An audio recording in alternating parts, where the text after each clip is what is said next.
ওং নমো ভগবতে বাসুদেবায় নমঃ। জয় শ্রীকৃষ্ণ। রাধে রাধে। বন্ধুরা, আজ রাখি পূর্ণিমার দিন। এই দিন খুব সৌভাগ্যের দিন।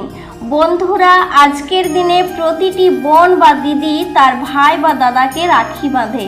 আর এখন ভাদ্র মাস চলছে। এই মাসকে ভগবান শ্রীকৃষ্ণের মাস ও মা লক্ষ্মীর মাস বলে গণ্য করা হয়। বলা হয় বন্ধুরা, ভাদ্র মাসে প্রত্যেক দিন গৃহে মা লক্ষ্মীর পুজো করলে গৃহে সর্বদা মা লক্ষ্মী অচলা হয়ে বিরাজ করেন। বন্ধুরা, আজ পূর্ণ রাখি পূর্ণিমার দিন। আজকের দিনে আপনি যদি মা লক্ষ্মীর পুজো করে থাকেন ভাই বা দাদাদের মঙ্গলের জন্য, তাহলে অবশ্যই একবার হলেও শ্রবণ করা উচিত ভাদ্র মাসের মা লক্ষ্মীর ব্রত কথা। আর যদি আপনারা পূজা নাও করে থাকেন, তাহলে একটি ঘিয়ের প্রদীপ জ্বালিয়ে মা লক্ষ্মীর উদ্দেশ্যে এই ব্রত কথা শ্রবণ করলে অনেকাংশ ফল লাভ করা যায়। তাই বন্ধুরা, আজ রাখি পূর্ণিমার দিন একবার হলেও শ্রবণ করুন ভাদ্র মাসের মা লক্ষ্মীর ব্রত কথা। জয় মা লক্ষ্মী, জয় মা লক্ষ্মী, জয় মা লক্ষ্মী। এক দেশে এক গরিব বিধবা ব্রাহ্মণী বাস করত। তার একটি মাত্র ছেলে ছিল। সংসারে তাদের বড় দুঃখ। ব্রাহ্মণী তার চরকার সুতো কাটত, আর সেই সুতো বিক্রি করে যা পেত তাতেই কোনো রকমে তাদের খাওয়া পড়া চলত।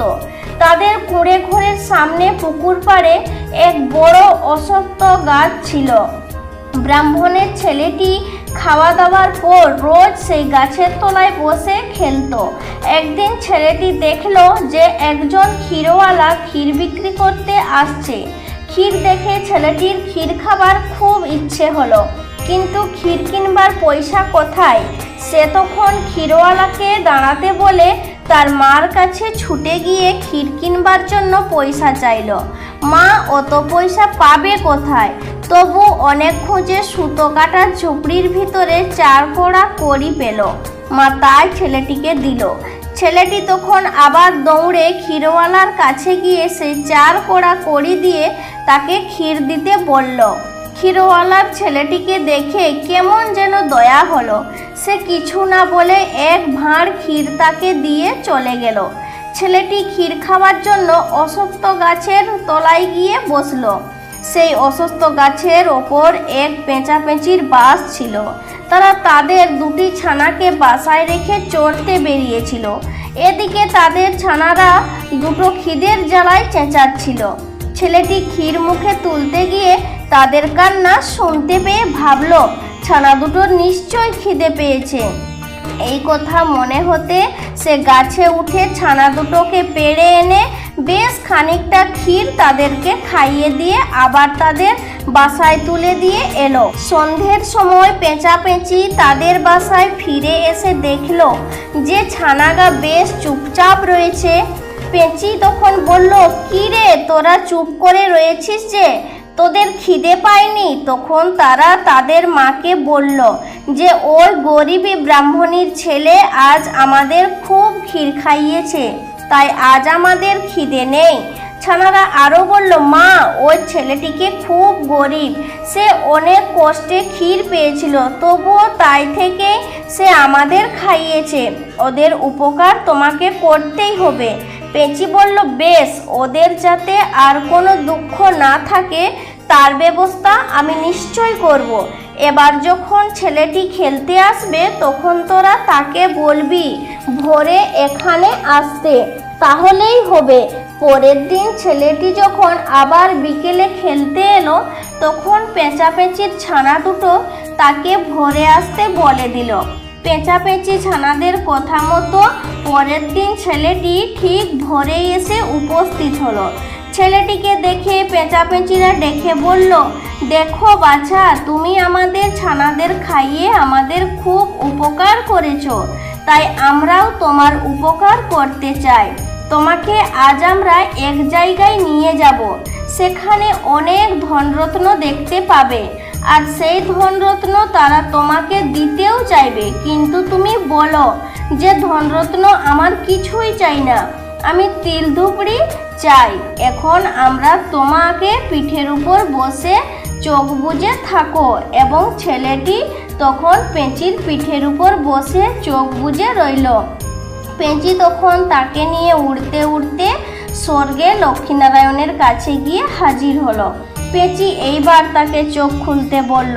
ছেলেটি চোখ খুলতেই দেখল একটি সোনার সিংহাসনে লক্ষ্মীনারায়ণ বসে আছেন। সে তখনই মাটিতে মাথা ঠেকিয়ে তাদের প্রণাম করল। লক্ষ্মী তখন বললেন, বাছা তুমি কে, কোথায় থাকো, এখানে কেন এসেছো, আর কি চাও? ছেলেটি বলল তখন, মা আমরা বড় গরিব, আমাদের দুঃখ ঘুচিয়ে দাও মা।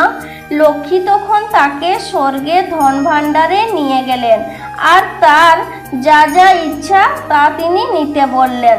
ছেলেটি বলল, না মা আমি এসব কিছুই নিতে চাই না, আমায় তিল ধুপড়ি দাও মা। লক্ষ্মী তখন হেসে বলল, আচ্ছা এই নাও তিল ধুপড়ি, একে রোজ খুব ভক্তি ভরে পুজো করবে, তাহলে আর তোমাদের কোনো দুঃখ থাকবে না।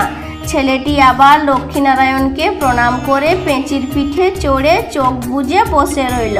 পেঁচি অল্প সময়ের মধ্যে অশ্বত্থ গাছের তলায় নামিয়ে দিল। ছেলেটি তখন ছুটে বাড়িতে গিয়ে তার মাকে সমস্ত কথা জানালো। ব্রাহ্মণ দেখল তার পরের দিনেই ভাদ্র মাসের বৃহস্পতিবার সে আর কাল বিলম্ব না করে লক্ষ্মী পুজোর আয়োজন করে দিল। সকালবেলায় স্নান করে শুদ্ধ হয়ে ব্রাহ্মণী ভক্তি ও নিষ্ঠা সহকারে তিল ধুপড়ির পুজো করল।